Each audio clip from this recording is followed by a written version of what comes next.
They are designed to disappear.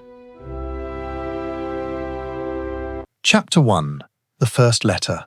The village of St. Mary Mead had, on the whole, very little use for excitement. It preferred its mornings measured out in the chime of the church clock, the clink of milk bottles on doorsteps, and the low murmur of Mrs. Hartnell's voice as she discussed, at some length, the failings of her gardener.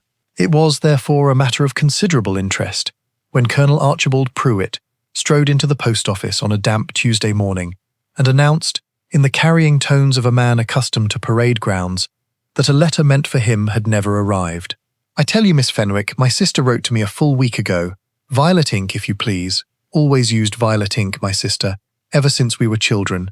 Said it distinguished her correspondence from the ordinary run of things, and not a word of it has reached me." Dolly Fenwick, the postmistress, was a brisk woman of 45, with sharp eyes and a sharper memory for the comings and goings of every piece of mail that passed beneath her counter. She frowned, consulted her ledger, and frowned again. "I logged it myself, Colonel. Tuesday last. A letter in violet ink, addressed in a lady's hand, sorted into your box along with the electricity bill and something from the golf club. I distinctly remember it because the ink was so unusual, like a violet just opening." "Then where?" said the Colonel, reddening. "Has it got to?" It was a question that nobody in the post office that morning could answer, and it might have remained no more than a small mystery of misdirected mail, the sort of thing that happens twice a year to every village post office in England, had not Miss Jane Marple been standing at the counter at that very moment, waiting to post a parcel of baby clothes to her nephew's wife, and listening, as she always did, with the appearance of placid inattention and the reality of total absorption. Miss Marple said nothing at the time. She merely observed, in the way she observed everything, that Dolly Fenwick's hands trembled very slightly as she closed her ledger, and that the girl who assisted at the counter, young Nancy Ellis, had gone rather pale and busied herself unnecessarily with a stack of stamps. It was 3 days later that the second letter went missing. This time it was Mrs. Beatrice Hartnell, the vicar's wife, who came marching up the lane to the vicarage in a state of considerable agitation, clutching her market basket as though it might defend her from whatever unpleasantness had befallen the postal service of England. She had been expecting, she told anyone who would listen, a letter from her old school friend in Bath, a letter which, she was quite certain, had been written in violet ink, for her friend had mentioned as much in a previous, uneventful, perfectly ordinary letter that had arrived without incident the month before. "It is the strangest thing," Mrs. Hartnell said to Miss Marple, whom she encountered outside the greengrocer's. "First the Colonel's letter, and now mine, both in violet ink, both simply vanished into thin air. One almost begins to think someone in this village has taken up letter-stealing as a hobby." "How very curious," said Miss Marple, in the mild, faintly vague tone that had led a great many people, over a great many years, to underestimate her considerably. "And did your friend say what was in the letter, Mrs. Hartnell? Sometimes these things matter more than one supposes." Mrs. Hartnell considered. "She said only that she had something of importance to tell me, something she had been meaning to write for years, and had finally found the courage to put down. Rather mysterious, really. I confess I was quite looking forward to it." Miss Marple's needles, for she had, as always, her knitting with her, paused for the smallest fraction of a second. Something of importance, something she had been meaning to write for years. It was, Miss Marple reflected, exactly the sort of phrase that preceded confessions, revelations, and, upon occasion, considerable trouble. She said nothing of this to Mrs. Hartnell, however, for it was Miss Marple's particular gift to know a great deal and say very little until the moment was ripe. That evening, sitting by her fire with her knitting quite forgotten in her lap, Miss Marple turned the matter over in her mind with the patient thoroughness she generally reserved for the more interesting varieties of human wickedness. 2 letters, both in violet ink, both written, it seemed reasonable to suppose, by the same correspondent, both vanished before reaching 2 entirely different recipients in the village. It was not, on the face of it, the work of an ordinary thief. There could be nothing of monetary value in a letter, written in violet ink, by an elderly school friend in Bath. No, there was something else at work here, something that reminded Miss Marple, in the oddest way, of an incident many years ago in St. Mary Mead involving a missing hymn book and a curate with a guilty conscience. People did not go to such trouble unless a letter contained something they very much did not wish read. She thought, too, of Dolly Fenwick's trembling hands and of young Nancy Ellis's sudden absorption in a stack of stamps, and wondered, not for the first time in her long experience of human nature, whether the person best placed to intercept a letter might not be sitting, all unsuspected, behind the very counter where it was meant to be sorted. It was, she told herself firmly, far too early to draw any such conclusion. But Miss Marple had learned, over the course of a long and observant life, that the most interesting mysteries very often began not with a body, but with something very much smaller, a missing letter, a trembling hand, a phrase spoken a little too carelessly. And she had the distinct impression, as she banked her fire and took up her knitting once more, that this particular mystery was only just beginning. Chapter 12. Violets in Spring. It was several weeks later, when the worst of the scandal had begun at last to settle into the ordinary rhythms of village memory. For St. Mary Mead, like every English village, possessed an extraordinary capacity for absorbing even the most dramatic events into the placid current of its daily life. That Miss Marple invited Mrs. Trelawney, Dolly Fenwick, and Miss Lacey to tea in her small, comfortable sitting room, and told them, over buttered scones and a very good Darjeeling, the whole story as she had at last pieced it together. Mr. Carrick's accounts, when the police examined them properly, told the rest of the tale plainly enough, she said. His father, it appears, had indeed drawn upon the legacy in his last years, when the practice was in some financial difficulty, meaning always to restore it, as such men always mean to, and never quite managing to do so before he died. Our Mr. Carrick discovered the shortfall some years ago, and rather than confess it and face ruin, chose to conceal it, hoping, I suppose, that no claimant would ever appear to demand what was owed. When Mrs. Trelawney's letter arrived, informing him that a claimant had appeared at last and had found the very evidence of his father's and his own long concealment, he saw his whole reputation, and very likely his liberty besides, threatened, and acted with a violence that I do not think, in his more rational moments, he would ever have believed himself capable of. And the legacy itself? Asked Mrs. Trelawney, who had listened to this recital with a composure that Miss Marple privately admired a great deal.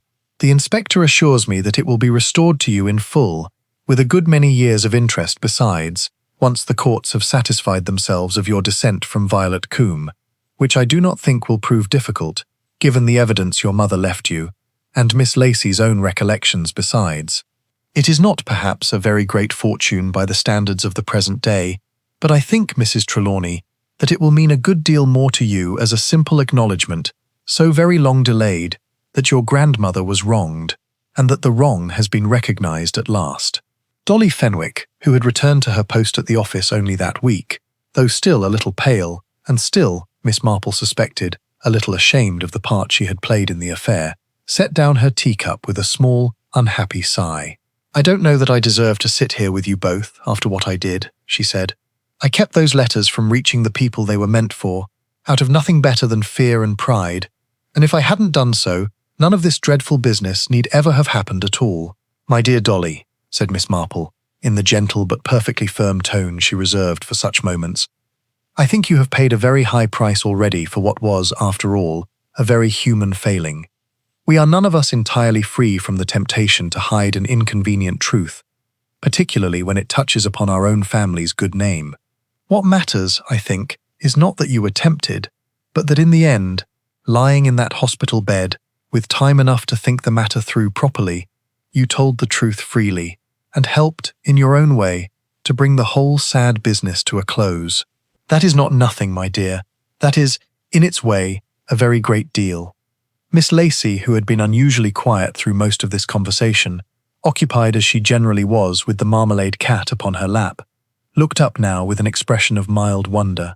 "It is very strange when one thinks of it," she said, "how a handful of old letters, written so many years ago by a poor governess, nobody remembers now, should have travelled so far and caused so very much trouble before they were finally allowed to rest. I keep thinking of Violet Combe herself, and wondering whether she would be glad, could she know of it, that her granddaughter has at last received what was owed her, or sorry, perhaps, that it required so much unhappiness to bring it about. I think, said Miss Marple slowly, looking out through her window to where, in the border beneath it, a small patch of violets had lately come into flower, that she would be glad above all else that the truth was told at last, and that her granddaughter need no longer carry alone a secret that was never truly hers to be ashamed of. Secrets, in my experience, very rarely improve with age, however carefully they are kept. They have a way of pressing outward, in the end, seeking whatever crack or crevice will let them into the light.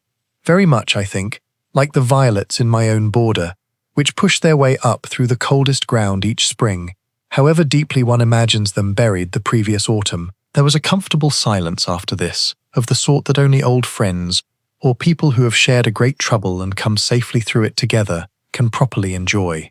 And outside, in the lengthening light of a fine spring afternoon, the ordinary business of St. Mary Mead went on exactly as it always had.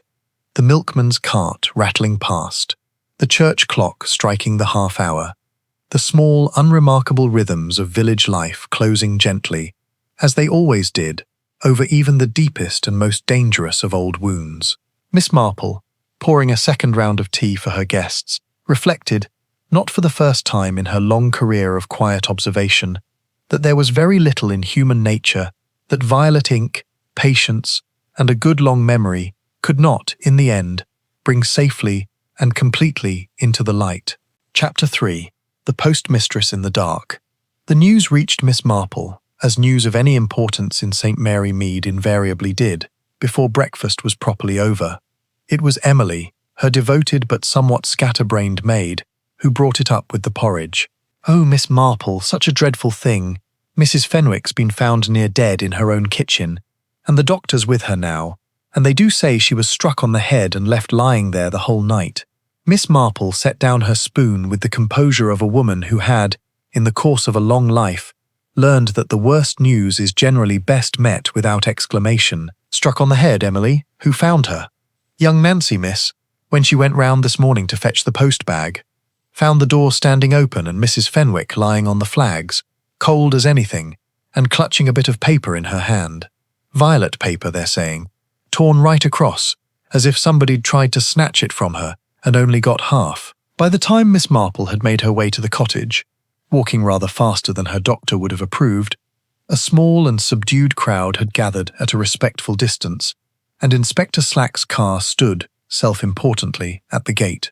Inspector Slack, it must be said, had never been an admirer of Miss Marple's methods, regarding them as a species of village gossip dressed up in innocent knitting wool, but even he could not quite bring himself to turn her away, given that it was Miss Marple who had, on more than one previous occasion in the district, seen further into a murder than the official force had managed with all its resources. "Nasty business," he said shortly, when she appeared at the gate. "Blow to the back of the head with something heavy. A poker, most likely, though we haven't found it yet. She's alive, if that's what you're wondering, but the doctor says it'll be some hours before she can tell us anything, if she can tell us anything at all. Concussion, might not remember a thing." "And the paper in her hand?" asked Miss Marple. Slack produced, with the air of a man humouring an elderly relation, a small scrap of violet-tinted paper, sealed in an evidence envelope. Only a few words survived the tear.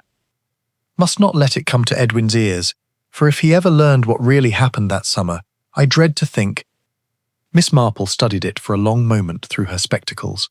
"Edwin," she said softly. "Now that is interesting. There is only one Edwin of any consequence in this village. Inspector, Mr. Edwin Carrick, the solicitor. His office has handled the affairs of half the old families hereabouts for the better part of 30 years. "You're not suggesting Carrick attacked the postmistress over a bit of old scandal?" said Slack, with the particular scorn he reserved for theories not his own. "I am suggesting nothing at all, Inspector," said Miss Marple mildly. "I am merely observing that someone in this village has been sufficiently alarmed by these letters to intercept 2 of them, and now, it seems, to silence, or attempt to silence, the woman responsible for sorting them. That argues a very great fear indeed, and people are not, in my experience, frightened by trifles. There is always a reason, and generally it is an old one. Fear rarely springs up overnight. It has usually been buried a long while first, like a bulb in winter, waiting only for the right conditions to come up again. She turned the fragment of paper over in her mind, quite as carefully as she had turned it in her gloved fingers a moment before. That summer. Which summer? And what had happened in it that a woman, for the hand, though shaky, was unmistakably a woman's, should have carried the memory of it, sealed in silence, for what must be the better part of 20 or 30 years, only to break that silence now, in violet ink, and pay for the breaking with a blow to the head. Miss Marple's gift, as those who knew her well were aware, lay not so much in any dramatic feat of deduction as in an extraordinarily retentive memory for the small, ordinary tragedies and comedies of village life, and a corresponding conviction that human nature, whether in St. Mary Mead or in ancient Rome, arranged itself always according to the same limited number of patterns. Jealousy, greed, fear of exposure, love thwarted or betrayed, these were the currents that ran beneath the placid surface of every village she had ever known, and she had no doubt whatever that they ran beneath St. Mary Mead as surely as the little stream ran beneath Gossington Bridge. She thought of old Mr. Carrick, precise and dry as a legal document himself, who had managed the estates and the wills and the small, complicated inheritances of the parish for 3 decades, and whose office, she recalled, backed directly onto the lane behind the post office. "I think, Inspector," she said at last, folding her hands over her knitting bag, "that it would be worth your while to discover exactly what happened one particular summer, a good many years ago now, and exactly who was concerned in it. I have a feeling that the answer to that question will tell us a very great deal about who struck poor Mrs. Fenwick down, and why." Inspector Slack, who did not care to admit that Miss Marple's instincts had a disconcerting habit of proving correct, said only that the police would, naturally, be pursuing every proper line of inquiry, and turned back to his men with the brisk air of a man who intends to be seen doing so. But Miss Marple, walking home in the pale morning light with her mind very far from her knitting, had already begun, in her own quiet way, to turn over the calendar of St. Mary Mead's past, searching for a summer that had left so deep and dangerous a mark upon it. Chapter 4. Tea with Mrs. Hartnell. If one wished to know the history of St. Mary Mead, not the history that appeared in the parish records, but the truer, more human history of who had loved whom, and who had quarrelled with whom, and whose fortunes had risen or fallen and why, there was no better authority in the village than Mrs. Beatrice Hartnell, whose memory for scandal was matched only by her enthusiasm for recounting it. Miss Marple, calling at the vicarage that afternoon, with the excuse of a contribution to the church bazaar, found Mrs. Hartnell only too willing to abandon her sewing in favour of conversation. "Poor Dolly Fenwick," she said, shaking her head with an expression that managed to combine genuine concern with unmistakable relish. "Struck down in her own kitchen. I said to the vicar only this morning, I said, there is something very wrong going on in this village, and it all began with that dreadful letter of the Colonel's." "I have been wondering," said Miss Marple, accepting a cup of tea and settling herself with the air of a woman prepared to listen for as long as necessary, "about a particular summer, some years ago now, I should think, perhaps 25 or 30, when something happened in the village that people did not care to speak of afterwards. You have lived here so much longer than I have, Mrs. Hartnell, and your memory is so very much better than mine. Can you think what I might mean?" Mrs. Hartnell's eyes brightened with the particular pleasure of a woman asked to exercise a talent she prized above all others. "Now let me think," she said, folding her hands. 25 years. That would be before the war, of course. There was the business of the Blacketts and the missing silver, but that was hardly a secret. Everyone knew Major Blackett drank. And there was poor Miss Thorne who ran off with the curate, but that was public enough at the time. Dear me, the scandal of it, though I believe they married eventually, in Canada of all places." She paused, frowning delicately. "But if you mean something that was kept quiet, really kept quiet, Miss Marple, not merely talked about behind closed doors, then I think you must mean the business of Violet Combe." Miss Marple's expression did not change, but something in the stillness with which she held her teacup suggested that she had, at last, heard a name of particular significance. "Violet Combe," she repeated. "I do not think I have heard the name before." "No, you would not have," said Mrs. Hartnell, warming to her subject. "It was well before your time here, Miss Marple, and the Combes were never really, well, One hardly likes to say it, but they were not quite the sort of family one called upon.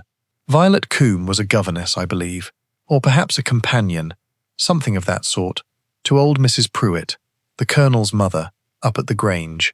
A pretty girl by all accounts, though poor as the proverbial church mouse, and there was some sort of attachment, shall we say, between Violet and one of the young gentlemen of the village. I never knew precisely which, for it was all hushed up most dreadfully, but I do recall that Violet Combe left the village quite suddenly one autumn, and that there was a child born somewhere the following spring, and that the whole matter was never, ever spoken of in front of Mrs. Pruitt again. "And what became of Violet Combe?" asked Miss Marple very quietly. "She died, I believe, not many years afterwards. In London, I think, or perhaps Bristol, in rather reduced circumstances.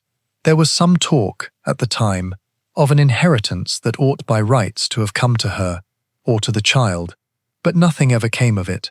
These things so rarely do, when the family concerned has money and lawyers, and the girl concerned has neither." Mrs. Hartnell sighed, with the comfortable melancholy of a woman relating a tragedy that had happened to somebody else. "It was Edwin Carrick's father who handled all the legal business at the time, I believe. Old Mr. Carrick, that is, not our Mr. Carrick, though I dare say the son inherited the papers along with the practice, as solicitors' sons generally do." Miss Marple set down her teacup with the particular care of a woman who does not wish to betray, by so much as a rattle of china, how very interested she has become. "You have been most helpful, Mrs. Hartnell," she said. "I wonder, did Violet Combe have any particular attachment to a colour? To violet, for instance, as one might suppose from her name?" Mrs. Hartnell laughed, delighted. "Now that you mention it, Miss Marple, I believe she did. I have heard my mother say that Violet Combe always wrote her letters in violet ink. She thought it rather a charming conceit, given her name, and used to say she would know her own letters anywhere by the colour of the ink, even if every word were burned away." It was, Miss Marple reflected as she walked home a little later, precisely the sort of small, telling detail upon which the whole of a mystery might turn. A woman's private joke about her own name, remembered across 30 years, and now, it seemed, taken up again by some other hand, in some other summer, to very much more serious purpose. For it was plain to her now that the letters currently vanishing from the St. Mary Mead post office were not, in fact, written by Violet Combe herself. The dates made that quite impossible, since the poor woman had been dead for the better part of 3 decades, but by someone who wished, whether from guilt or love or some more complicated motive still, to invoke her memory and her ink in laying old ghosts finally to rest.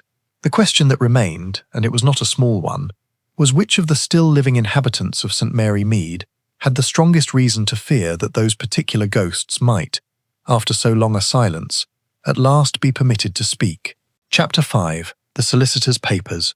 Mr. Edwin Carrick's office occupied the ground floor of a narrow Georgian house on the High Street, its brass plate polished to a discreet and reassuring gleam, its window hung with the sort of net curtain that suggested a great many private matters were discussed within, and none whatever without. Miss Marple, who had known Mr. Carrick for the better part of 15 years, in the ordinary way of small legal business, the drawing up of her own modest will, a query about a boundary hedge, found no difficulty in obtaining an appointment, though she was obliged to wait some 20 minutes in the outer office, while his clerk, a nervous young man named Percival, shuffled papers with more energy than purpose. Mr. Carrick himself, when she was at last admitted, was a spare, grey man of perhaps 60, with the dry, precise manner of a lifetime spent among deeds and covenants, and a habit of steepling his fingers when he considered a question of importance. "Miss Marple," he said, rising, "a pleasure, as always, though I confess I am rather occupied this morning. This dreadful business of Mrs. Fenwick has thrown the whole village into confusion, and half my clients seem to think I ought to know something about it, merely because my name appears to have been mentioned in some fragment of paper the police found." His tone was light, but Miss Marple, whose ear for the smallest change of pitch in a human voice was very finely tuned indeed, thought she detected beneath the lightness something considerably less comfortable. "I am so sorry to intrude upon your time," said Miss Marple, with the placid, faintly apologetic manner that had disarmed cleverer men than Edwin Carrick. It is only that I have been hearing, from various quarters, a little about the history of the Combe family, Violet Combe in particular, who I understand was connected with your father's practice a great many years ago. I wondered whether you might be able to tell me anything of the matter. I have always found history so very illuminating when it comes to understanding the present.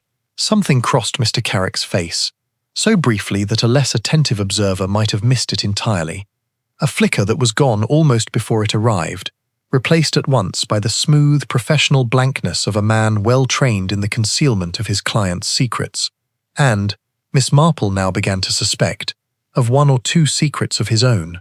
"Violet Combe," he said, after a pause exactly one beat too long to be entirely natural. "I am afraid I know very little of the matter, Miss Marple. It was before my time, my father's affair entirely, and he died, as you may recall, some 15 years ago. I believe there was some small matter of a disputed legacy, but nothing, I think, that ever came to anything. These old family matters so rarely do." "How very interesting," said Miss Marple, "that you should know so little of it, and yet remember so precisely that it concerned a disputed legacy. One would almost think, Mr. Carrick, that you had looked into the papers rather more recently than you suggest." The silence that followed this observation lasted, by Miss Marple's private estimation, very nearly 10 seconds. An eternity in the ordinary currency of polite conversation. "I do not know what you are implying, Miss Marple," said Mr. Carrick at last, and his voice, though still perfectly courteous, had acquired an edge of something harder beneath its courtesy. "I imply nothing whatever, Mr. Carrick," said Miss Marple, gathering her gloves with an air of perfect tranquillity. "I am merely an old woman with a good memory for old stories, and a considerable fondness for seeing loose ends tied up neatly. It has occurred to me, you see, that whoever has been writing these letters in violet ink, and I do not for a moment suppose it was poor Violet Combe herself, since she has been dead these 30 years, must have had access to a great many old papers indeed, in order to know so precisely what it was that certain people in this village would not wish disturbed. Papers of the sort, perhaps, that might be found filed away in the office of a country solicitor, passed down, as such things are, from father to son." She rose to take her leave before Mr. Carrick could compose a reply, and it was as she was crossing the outer office, buttoning her gloves, that she noticed, quite by chance, for Miss Marple's eye for such things was never entirely at rest, a small stack of deed boxes on a shelf behind Percival's desk, each labelled in faded copperplate with a family name. Pruitt, Hartnell, Ellis. And, at the very end of the row, a box whose label had been so recently and so carelessly scratched out that only the last 3 letters remained legible. Rook. Miss Marple did not pause, did not so much as turn her head a fraction further than politeness required, but she carried the image of that scratched-out label home with her as carefully as if she had photographed it, and it was that evening, sitting once more by her fire, that she began at last to see the shape of the thing entire, not merely who had loved Violet Combe and who had been ashamed of her, but who among the living had the strongest and most immediate reason to ensure that the truth of that old summer never came, in any form, to the light of day. For Miss Marple had an excellent memory for village names, and she recalled, now, that Nancy Ellis's own grandmother had been born a Brooke, and that the Brooke family, though long since fallen upon quieter times, had once been considerably grander than anyone in St. Mary Mead now cared to remember. Chapter 6. An Old Photograph. It was not, in the end, difficult for Miss Marple to find an excuse to call upon Nancy Ellis's grandmother, old Mrs. Amelia Ellis, who lived in a small, ivy-covered cottage at the far end of the village, and who was, at 81, one of the very few people left in St. Mary Mead whose memory stretched back further than Mrs. Hartnell's. Mrs. Ellis received Miss Marple with the particular pleasure of the very old and rather lonely, and was only too glad to bring out, at Miss Marple's gentle prompting, a battered leather album of photographs, stiff sepia portraits of long-dead relations in high collars and elaborate hats, arranged with the careful, loving disorder of a life recorded in no particular sequence. "That's my mother," said Mrs. Ellis, tapping a faded portrait of a stern-faced woman in black. "Grace Brooke, she was, before she married my father. The Brookes had money once, you know, Miss Marple. Brooke House, out past the mill, though it's been let to strangers these 30 years and more, and falling to ruin besides. My mother never did forgive the family for how it all went. How what went, Mrs. Ellis? Asked Miss Marple, with the mild interest of a woman merely making conversation. Why, the money, of course. My mother's brother, my Uncle Charles Brooke, that would be, got himself into a great deal of trouble as a young man, some sort of scandal with a girl not his own class, and old Mr. Brooke, to hush it up, spent the best part of the family fortune buying the silence of half the village and paying off the girl's people besides. Or so my mother always said. She never would speak of it plainly, thought it a disgrace even to mention, but I remember, as a girl, hearing her cry about it more than once, saying it wasn't right, what had been done, and that somebody ought to have stood up for the poor girl, instead of hushing the whole thing away, as if she'd never existed at all. Miss Marple, turning the pages of the album with careful fingers, paused at a photograph of a fair-haired young man in the stiff formal dress of perhaps 35 years before. Handsome, in a soft, weak sort of way, with the particular expression of a man who has always been given everything he wanted and expects to go on being given it. "Is this your Uncle Charles?" she asked. "That's him," said Mrs. Ellis. "Died in the war, poor Charles. The first one, I mean, the Kaiser's War. Never had children of his own, so far as anyone knew, though my mother always did say, in her cups, God rest her, that there was a child somewhere, born the wrong side of the blanket, that ought by rights to have inherited what little was left of the Brooke money, if the law had been just, which it very rarely is where money and shame are both concerned together." Miss Marple sat very still for a long moment, the album open upon her knee, and felt the last, most important pieces of the pattern settle quietly into place, as a jigsaw puzzle, worked at patiently over a long evening, will suddenly, in its final stages, resolve itself almost entirely at once. Violet Combe, governess to old Mrs. Pruitt, had loved, or been loved by, which was not always quite the same thing, Charles Brooke, heir to what remained of the Brooke fortune, and had borne, in shame and secrecy, a child who ought, by any reasonable accounting, to have shared in that fortune. Old Mr. Brooke had bought silence with what money the family could still command.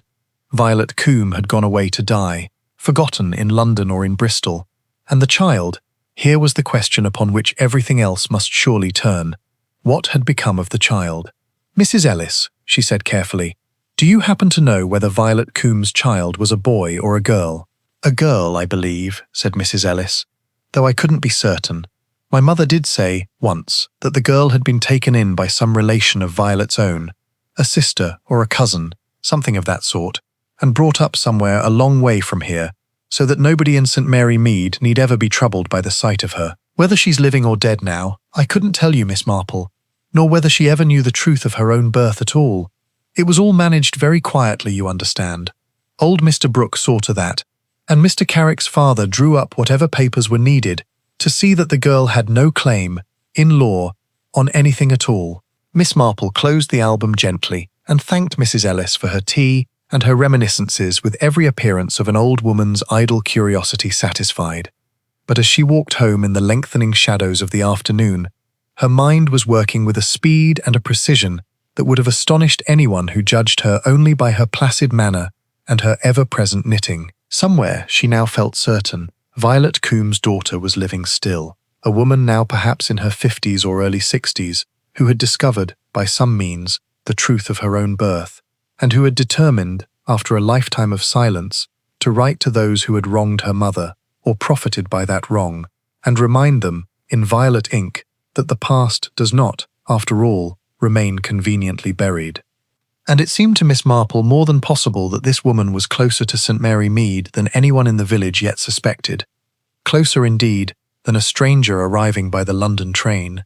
For who, after all, would know so intimately the private history of the Pruitts and the Hartnells and the Carricks, and who would have so ready an opportunity to intercept a handful of letters at the village post office, as someone who had lived and worked, unnoticed and unsuspected, in St. Mary Mead itself, for a very long time indeed. Chapter 7. Miss Lacy Remembers. There remained in St. Mary Mead one elderly resident whom Miss Marple had not yet consulted, and whom she now resolved to visit without further delay. Miss Violet Lacy, a spinster of some 70 years who lived in a small, cluttered cottage at the edge of the common, kept 11 cats of varying and uncertain parentage, and was regarded by the greater part of the village as a harmless eccentric of no particular consequence. Miss Marple, however, had long ago learned not to dismiss the harmless eccentrics of a village, for it was precisely such people, overlooked, unregarded, permitted to drift at the margins of every conversation, who very often saw and remembered a great deal more than their more prominent neighbours ever suspected. She found Miss Lacey in her garden, engaged in the delicate business of coaxing a marmalade cat down from an apple tree, and was invited in, once the cat had been recovered, to a parlour so thoroughly occupied by its feline inhabitants that Miss Marple was obliged to remove a large tabby from her chair before she could sit down. "I have been meaning to call on you for some time, Miss Lacey," said Miss Marple, "for I understand your family has lived in this village longer even than the Ellises, and I have been curious about a name I have come across once or twice in my inquiries. Violet Combe. I wondered whether you might have known her, or known of her." Miss Lacey's soft, faded face grew suddenly attentive, in the manner of a woman roused from a long and comfortable doze. "Violet Combe," she repeated. "Now there is a name I have not heard spoken aloud in the best part of 40 years, Miss Marple, though I think of her often enough in private. We were girls together, you know, at the same school in Market Basing, before she went into service as a governess. A sweeter, gentler creature you never met, and it was a wicked, wicked shame what was done to her. You knew her well then, as well as anyone did, I think, after she left the village in disgrace, for disgrace was how they chose to call it, though I never thought the disgrace was hers. She wrote to me, you know, for some years afterwards from London. I have her letters still, somewhere, though I have not looked at them in a great while.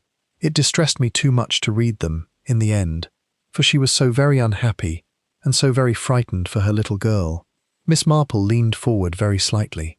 "Did she ever tell you what became of the child, Miss Lacey?" "She placed her with her own younger sister, Agnes, who had married and gone to live in Reading. A respectable tradesman's wife, Agnes was, and glad enough, I think, of a little extra money to raise the child as her own, for Charles Brooke's family did pay something, in the end, though nothing like what justice would have required. Violet always meant, I believe, to go to the child herself one day, when she had saved enough to do so honourably, but she died before ever she managed it. Consumption it was, brought on, I have always thought, by grief and poverty together, as much as by any illness of the lungs." "And the child," said Miss Marple gently. "Do you know what became of her in later life?" Miss Lacey was silent for a moment, stroking the cat in her lap with an abstracted hand. "I lost touch with Agnes's family after she died. That would be some 20 years ago now. But I did hear, a good while back, that the girl, grown to womanhood by then, had come into service herself, in one household or another, much as her own mother had done before her. There is a sad sort of pattern to these things, Miss Marple, don't you find? As though poverty and shame, once visited upon a family, have a way of repeating themselves down through the generations, however hard the individual concerned may struggle against it. Do you recall her name, Miss Lacey? The child's name, I mean, as she would have been known in later life." Agnes gave her her own married name, of course, to spare her any awkward questions. Reeve, that was. Agnes Reeve. So the child would have been Miss Reeve, or Mrs. Reeve, if she ever married. Though I have heard nothing of her in a great many years, and I could not tell you where she is now, nor whether she is even still living." Miss Lacey looked up suddenly, her faded eyes sharpening with something like alarm. "Why do you ask, Miss Marple? This cannot be connected with poor Dolly Fenwick, surely." "I am very much afraid it may be connected indeed," said Miss Marple gravely. "I believe someone in this village has learned the whole sad history of Violet Combe, and has taken it upon herself to remind certain people of what was done to her. And I am afraid, Miss Lacey, that at least one person has proved willing to do a great deal of harm to prevent that history from coming fully to light." She thanked Miss Lacey warmly for her confidence, and walked home, turning over, with considerable care, the name that had just been given her, Reeve, and wondering whether it might, by some twist of fate or deliberate concealment, correspond to a name she already knew in St. Mary Mead under some other, more familiar guise. For it seemed to Miss Marple entirely possible that a woman wishing to live quietly and unsuspected in a small village, while carrying within her so dangerous and so long buried a secret, might very easily have exchanged one surname for another along the way, by marriage perhaps, or by the simple common device of preferring to be known by a name that carried no whisper of old scandal behind it. Chapter 8. The Third Letter. It was Colonel Pruitt, once again, who provided the next piece of the puzzle, though he did so quite without meaning to, and in a manner that gave Miss Marple a considerable fright before it gave her enlightenment. The Colonel had taken to calling upon Miss Marple 2 or 3 times a week since the beginning of the affair, ostensibly to discuss the progress of the police investigation. But in reality, Miss Marple suspected, because he found her company a good deal more sympathetic than Inspector Slack's, and because he was, beneath his blustering manner, genuinely frightened by what had happened to Dolly Fenwick, and uncertain what, if anything, it had to do with his own missing letter. "Damned uncomfortable business," he said, settling himself into the chair he had come to regard as his own. "I keep thinking, Miss Marple, that if my sister's letter had reached me safely, none of this need ever have happened. Whatever she had to tell me, I dare say I could have borne it well enough. It's the not knowing that I find so devilish hard." "Colonel," said Miss Marple, "I wonder if I might ask you something rather delicate. Do you recall from your boyhood a young woman named Violet Combe, who was governess or companion to your mother?" The Colonel's ruddy face underwent a curious transformation, the bluster draining out of it quite suddenly, to be replaced by something older and sadder than Miss Marple had ever seen him wear. "Violet Combe," he said slowly. "Good Lord. Now there's a name I haven't heard in, well, it must be 35 years, Miss Marple. Yes, I remember her. A sweet girl, gentle-spoken. My mother was very fond of her, until—" He stopped. "Until," prompted Miss Marple gently, "until it came out that my cousin Charles Brooke, that is, my mother's sister's boy, had got the girl into trouble and refused to do the honourable thing by her. There was the most fearful row. My mother wished to help the girl, I believe, but old Brooke, Charles's father, wouldn't hear of it, said it would ruin the family name to acknowledge any connection with the child.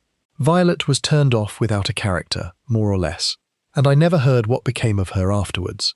I was away at school through most of it, you understand, and by the time I came home the whole matter had been very thoroughly hushed up. My mother spoke of her sometimes, in later years, with a good deal of regret, said she had never forgiven herself for not doing more to help the girl, and that she had left something for her in her will, for whatever comfort that might be worth, though whether it was ever properly delivered, I could not tell you." Miss Marple sat forward. "Your mother left something to Violet Combe in her will, Colonel. Are you quite certain of that?" "Quite certain. I remember the argument it caused. Old Carrick, the solicitor's father, thought it most irregular, and I believe there was some difficulty about tracing the girl to pay the legacy at all, since by then she'd left the district, and nobody knew where she'd got to. Whether it was ever paid or whether it simply lapsed for want of a claimant, I really couldn't say. It was all a good many years before my own inheritance came through, and I confess I never troubled myself much about the details." Miss Marple was still turning this new information over in her mind. A legacy, left to Violet Combe by old Mrs. Pruitt, possibly never paid, possibly still owing to whatever descendant of Violet Combe's might now be found to claim it, when Nancy Ellis came running up the garden path in a state of considerable excitement, quite forgetting, in her haste, to knock. "Miss Marple! Oh, Miss Marple, there's been another one, another letter gone missing. Miss Lacey's this time, from her cousin in Reading, and she says it's the most important letter she's had in years, and she's in ever such a state about it, and she asked most particularly that I fetch you, because she says she remembers something now that she didn't think to mention before." Miss Marple rose at once, her knitting abandoned without a second thought, and made her way to Miss Lacey's cottage with a speed that rather alarmed the Colonel, who trotted along beside her offering, with more goodwill than usefulness, to fetch the police. They found Miss Lacey in a state of considerable agitation, a marmalade cat clutched to her bosom for comfort, and the postmark of the missing letter, which she had, at least, had the presence of mind to note before the letter itself vanished from her hall table, sometime between the postman's delivery and her own discovery of its absence, written on a scrap of paper in her trembling hand. It was from my cousin's daughter in Reading, Miss Marple, Agnes Reeves' granddaughter, that would be. For my cousin Agnes died some years back, as I told you, but her daughter kept up the connection with me, out of kindness, I always thought. And I have just remembered, It came to me only this morning, lying awake and turning the whole sad business over in my mind, that Agnes Reeve's daughter, the one who was raised as her own but was truly Violet Coombe's granddaughter, came to this very village to work. Oh, it must be more than 20 years ago now. Parlour maid, or something of that sort, in one of the larger houses. And I believe, though I cannot be perfectly certain, my memory is not what it was, that she never left the district at all, Miss Marple, but married here, and settled here, and has been living amongst us this whole long while, under a name none of us would ever have connected with poor Violet Coombe. Miss Marple felt, at these words, the last necessary piece of the pattern click quietly and decisively into place, though she was careful, even now, to betray nothing of her thoughts by so much as the flicker of an eyelid. "Miss Lacey," she said, very gently, "I think you had better try very hard to remember that name." Chapter 9. A Visit to the Hospital. Miss Lacey, unhappily, could not remember the name. It hovered, she said, quite maddeningly at the edge of her recollection. A short name, she thought, and one that had seemed at the time entirely unremarkable, which was, of course, precisely the difficulty, for it is the unremarkable things that memory discards soonest. Miss Marple did not press her further, judging rightly that anxiety would only drive the name deeper into the fog from which it might, given time and patience, eventually emerge of its own accord. Instead, she turned her attention to Dolly Fenwick, who had at last regained sufficient strength, according to the doctor, to receive a brief and carefully managed visit. The cottage hospital at the edge of the village was a small, quiet building, and Dolly, propped against her pillows with a bandage still wound about her head, looked a good deal older and frailer than the brisk postmistress Miss Marple had known for so many years. "Miss Marple," she said, her voice weak but steady enough, "I've been wanting to see you, the inspector's been, and asked his questions, but I couldn't tell him much. I don't remember being struck at all, only that I'd gone down to the kitchen to make up the fire, and then nothing, until I woke here. But I've had time to think, lying here, and I believe it's time I told someone the truth of the matter, before anyone else comes to harm over it." "I think that would be very wise, my dear," said Miss Marple, drawing her chair closer. "It's about the letters," said Dolly. "I did take them, the Colonel's, and Mrs. Hartnell's. I want you to know I never meant any harm by it, not at first. I'd been getting letters myself, you see, addressed to me, in that same violet ink, for the better part of 2 months before ever the Colonel's letter went missing, from someone who signed herself only a friend, though I came to guess, before very long, who she truly was. She wrote to tell me that she knew the truth about my own mother, that my mother, whom I'd always been told was an honest widow from Reading, had in fact been born out of wedlock, the granddaughter of a woman called Violet Coombe, who'd been wronged by a gentleman of this very village years and years ago.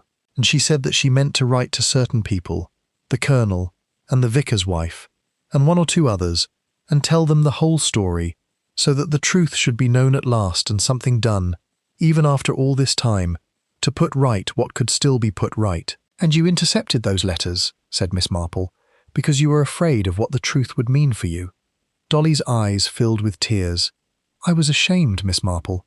God forgive me, I was ashamed, and afraid besides, afraid of what people in the village would say of me, if it came out that I was descended from a servant girl's disgrace, and afraid, too, in a smaller and meaner way, that whatever legacy might still be owing from all that old business might come to this other woman instead of to me, if the truth were only kept quiet a little longer. I told myself I was protecting my mother's memory, but in truth I think I was only protecting myself." "And who was it?" said Miss Marple, very quietly. "Who wrote to you? Who is this woman who signed herself only a friend?" "I never knew her real name," said Dolly. "She never gave it, in all her letters, and I was too frightened, I think, to make proper inquiries, for fear of what I might learn. But I did notice, once, quite by chance, a particular turn of phrase she used, an old-fashioned way of writing nevertheless as 2 words, nevertheless, which I have only ever seen one other person write in quite that way, in all my years of sorting the post of this village." Miss Marple went very still. "And who was that, Dolly?" Dolly Fenwick closed her eyes for a moment, as though gathering the last of her strength for what she was about to say. "It was on the Christmas cards, Miss Marple, that Mrs. Pruitt's old housekeeper sends round every year to half the village. She's kept the position at the Grange for I couldn't tell you how many years now, ever since the old colonel's mother died, and everyone thinks of her as no more than a fixture of the house, the way one thinks of the furniture. Mrs. Trelawney, she's called now, since her marriage, though I understand she wasn't always known by that name. Miss Marple sat for a long moment in complete silence. The pieces of the puzzle, the deed box scratched out to read only Rook, the granddaughter of Agnes Reeve, who had come into service in the district some 20 years before, the housekeeper who had spent her whole working life in the very household where Violet Combe herself had once served, arranging themselves at last into a pattern so clear and so complete that she wondered she had not seen it a full day earlier. "Thank you, my dear," she said gently, rising to take her leave. "You have done exactly right to tell me, and I do not think, whatever comes of this, that anyone will judge you very harshly for what fear alone drove you to do. But I am afraid there is very little time to lose. If Mrs. Trelawney is indeed the granddaughter of Violet Combe, and if she has already struck down one person to prevent the truth coming out, then I very much fear that Miss Lacey, who is even now trying so hard to remember her name, may be in the gravest possible danger." Chapter 10. The Housekeeper's Story. Miss Marple did not, however, go directly to the police with what she had learned, for she had long ago discovered that Inspector Slack, presented with a name and a suspicion but no proof, was inclined to act with a heavy-handedness that frightened the guilty into flight and the innocent into silence alike. Instead, she walked up to the Grange that same afternoon and asked, with perfect composure, to speak with Mrs. Trelawney. She found the housekeeper in the still room, a tall, grey-haired woman of perhaps 55, with a face that might once have been handsome and was now merely tired, arranging jars of preserved fruit with the meticulous care of a woman who has spent her whole life keeping other people's houses in order. "Mrs. Trelawney," said Miss Marple, without preamble, for she judged that directness would serve her better than delicacy in this particular interview, "I believe you are the granddaughter of Violet Combe, and I believe you have been writing letters in violet ink to certain persons in this village, in the hope of seeing an old wrong finally set right." The jar in Mrs. Trelawney's hands did not so much as tremble, but her face, when she turned it towards Miss Marple, had gone the colour of ash. "How did you come to know that?" she said at last, very low. "By a great many small observations, none of them conclusive alone, but taken together quite persuasive," said Miss Marple. "I do not think, Mrs. Trelawney, that you mean anyone harm. I think you have carried a very heavy burden of knowledge for a great many years, and have at last determined to lay it down. But I must tell you that Dolly Fenwick has been struck nearly to death, and that I believe whoever attacked her did so in order to prevent the truth you have been telling from coming fully to light. I must ask you, therefore, to tell me everything you know, and everything you have done, for another person's safety, and perhaps your own, may depend upon it." Mrs. Trelawney set down her jar of preserves with great care, as though afraid that any sudden movement might shatter something more than glass, and sat down heavily upon a kitchen stool. "I have known the truth of my birth for 11 years, Miss Marple," she said. "My mother, the woman I always called my mother, that is, Agnes Reeve's daughter, told me on her deathbed, for she said she could not go to her rest with such a secret unconfessed. She told me that my true grandmother was a woman named Violet Combe, who had been governess in this very house, and who had been shamefully used by a young gentleman of the Brooke family, and left to bear her disgrace alone. And she told me, too, that old Mrs. Pruitt, may God rest her soul, had left a legacy in her will for Violet Combe or her descendants, which had never, so far as anyone could discover, been properly paid." "And so you came here," said Miss Marple gently, "not merely by chance, but with a purpose." "I will not pretend otherwise, Miss Marple. I took the position at the Grange nearly 20 years ago now, when I was still a young woman and Mrs. Trelawney only by my first husband's name, and I confess I came with some idea of learning what I could of the family that had wronged my grandmother. But the years passed, and I grew fond of this old house and its ways, and the anger I had carried with me softened into something more like a private sorrow. I might never have written those letters at all had I not, quite by accident, come across an old ledger of Mr. Carrick's. His clerk left a bag of papers here one afternoon, meaning to collect them the following day, and I could not resist looking through them. God forgive me, for I had waited so long to know the truth." "And what did you find?" I found that the legacy had indeed been left, Miss Marple, £500, which was a very great sum in those days, and I found, too, a note in old Mr. Carrick's hand, saying that since the beneficiary could not be traced, the sum had been placed, for safekeeping, in an account administered by the firm itself, pending any future claim.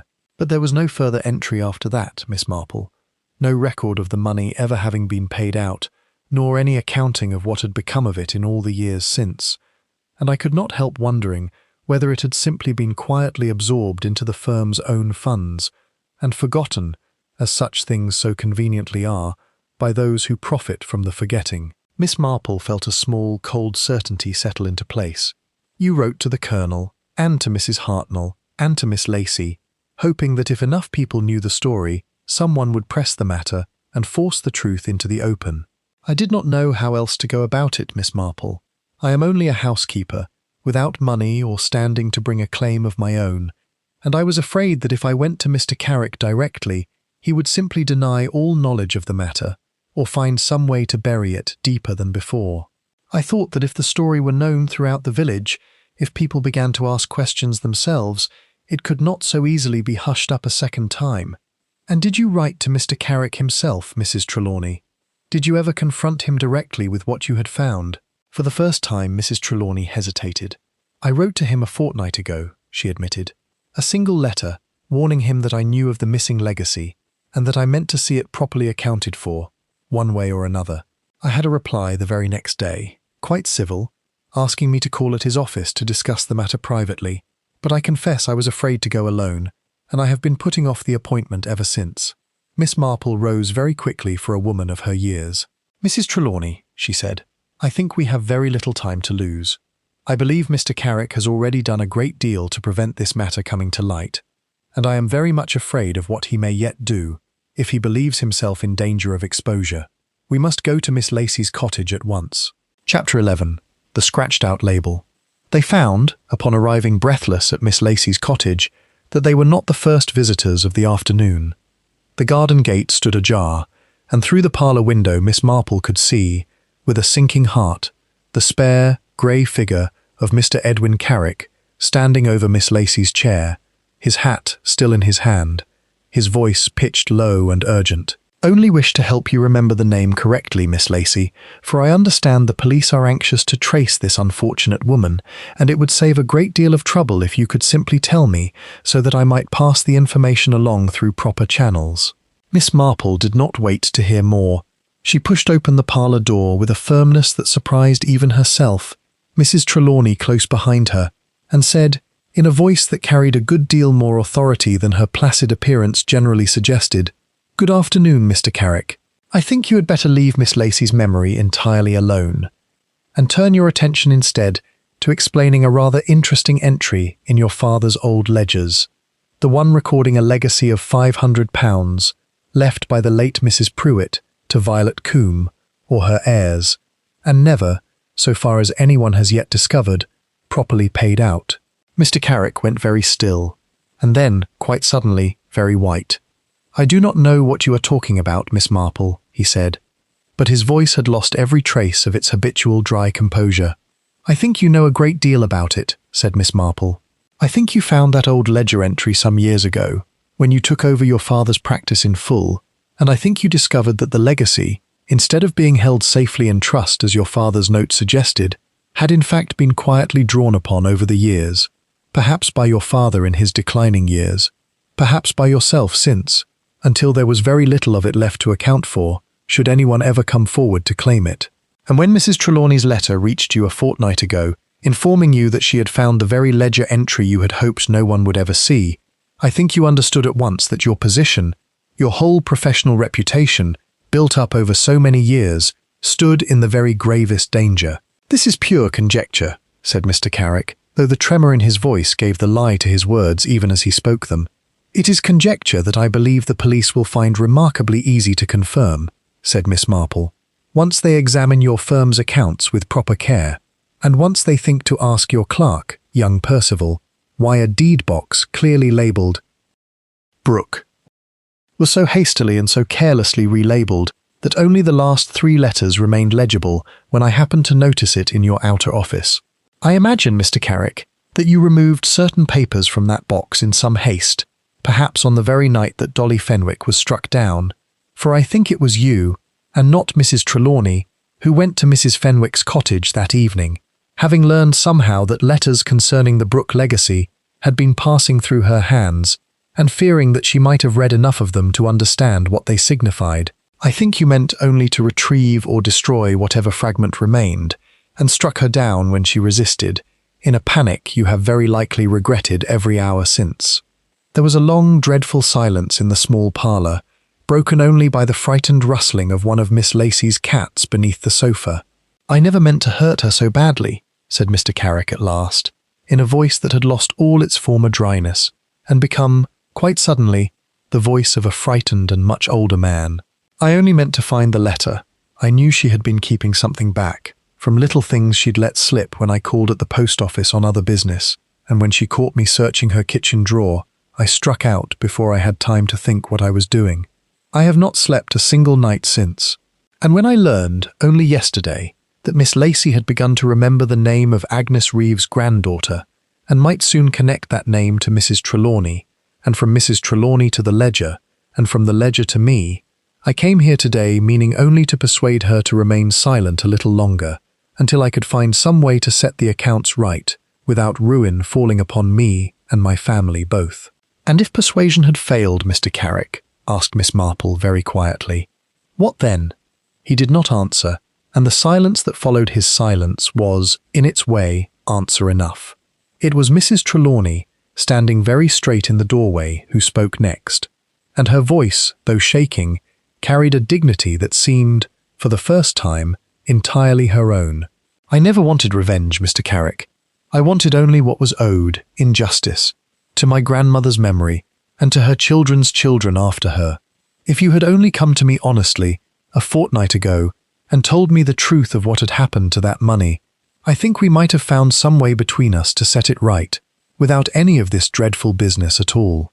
Mr. Carrick, hearing this, seemed all at once to crumple, the last of his professional composure draining away entirely, and it was in this broken and thoroughly defeated state that Inspector Slack, summoned by a breathless Colonel Pruitt, who had followed Miss Marple's hasty progress through the village with mounting alarm, found him some 10 minutes later and took him quietly into custody. Chapter 12. Violets in Spring. It was several weeks later, when the worst of the scandal had begun at last to settle into the ordinary rhythms of village memory, for St. Mary Mead, like every English village, possessed an extraordinary capacity for absorbing even the most dramatic events into the placid current of its daily life. That Miss Marple invited Mrs. Trelawney, Dolly Fenwick, and Miss Lacey to tea in her small, comfortable sitting-room, and told them, over buttered scones and a very good Darjeeling, the whole story as she had at last pieced it together. Mr. Carrick's accounts, when the police examined them properly, told the rest of the tale plainly enough, she said. His father, it appears, had indeed drawn upon the legacy in his last years, when the practice was in some financial difficulty, meaning always to restore it, as such men always mean to, and never quite managing to do so before he died. Our Mr. Carrick discovered the shortfall some years ago, and rather than confess it and face ruin, chose to conceal it, hoping, I suppose, that no claimant would ever appear to demand what was owed.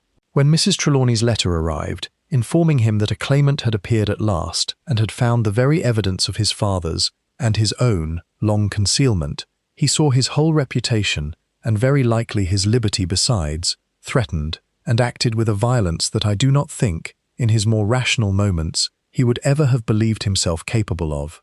"And the legacy itself?" asked Mrs. Trelawney, who had listened to this recital with a composure that Miss Marple privately admired a great deal. "The inspector assures me that it will be restored to you in full, with a good many years of interest besides, once the courts have satisfied themselves of your descent from Violet Combe, which I do not think will prove difficult, given the evidence your mother left you, and Miss Lacey's own recollections besides. It is not, perhaps, a very great fortune by the standards of the present day, but I think, Mrs. Trelawney, that it will mean a good deal more to you as a simple acknowledgement, so very long delayed, that your grandmother was wronged, and that the wrong has been recognized at last." Dolly Fenwick, who had returned to her post at the office only that week, though still a little pale, and still, Miss Marple suspected, a little ashamed of the part she had played in the affair, set down her teacup with a small, unhappy sigh. "I don't know that I deserve to sit here with you both after what I did," she said. "I kept those letters from reaching the people they were meant for, out of nothing better than fear and pride, and if I hadn't done so, none of this dreadful business need ever have happened at all." "My dear Dolly," said Miss Marple, in the gentle but perfectly firm tone she reserved for such moments, "I think you have paid a very high price already for what was, after all, a very human failing. We are none of us entirely free from the temptation to hide an inconvenient truth, particularly when it touches upon our own family's good name. What matters, I think, is not that you were tempted, but that in the end, lying in that hospital bed, with time enough to think the matter through properly, you told the truth freely, and helped, in your own way, to bring the whole sad business to a close. That is not nothing, my dear.